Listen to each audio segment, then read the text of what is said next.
Jangan tipu, saya dah tahu. You cakap je saya tahu.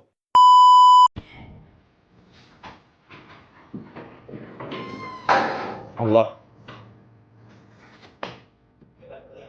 Ini kedai ke apa gelap semacam je? Ini kau tengok dia ada lesen dia tak? Lesen GMT ke? Kak, jangan buat-buat tak faham. Tadi masa awak mandikan anak, awak cakap bahasa Melayu. Siapa punya kedai? Siapa bos? Ha? Telefon bos. You suami orang mana? You orang mana? Rohingya?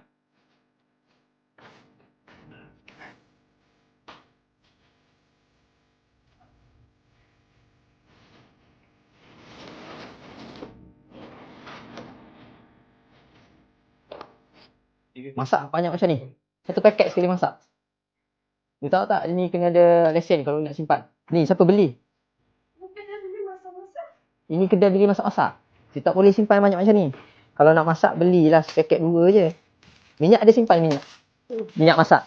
Kau you pakai minyak apa? Lesen tak ada. Lepas tu jual lagi barang kawalan. Awak yang simpan kat kedai awak. Takkanlah saya yang tahu. Tak ada awak masak macam gini punya rupanya. Jangan tipu, saya dah tahu. You cakap je saya tahu. Jangan lupa datang Carnival KPDN tau. Banyak pengisian menarik tau. Rugi tak join. Jangan lupa 14 hingga 16 Ogos di MITC Melaka. Harga tak ada. Jual barang kawalan. Apa salah you tak buat lagi ni? Helmet jual ke macam mana? Cabut rambut tu lah. Habis? Giveaway. Bagi bini kau tinggal sini, telefon tak ada, nombor telefon kau pun dia tak tulis. Kalau jadi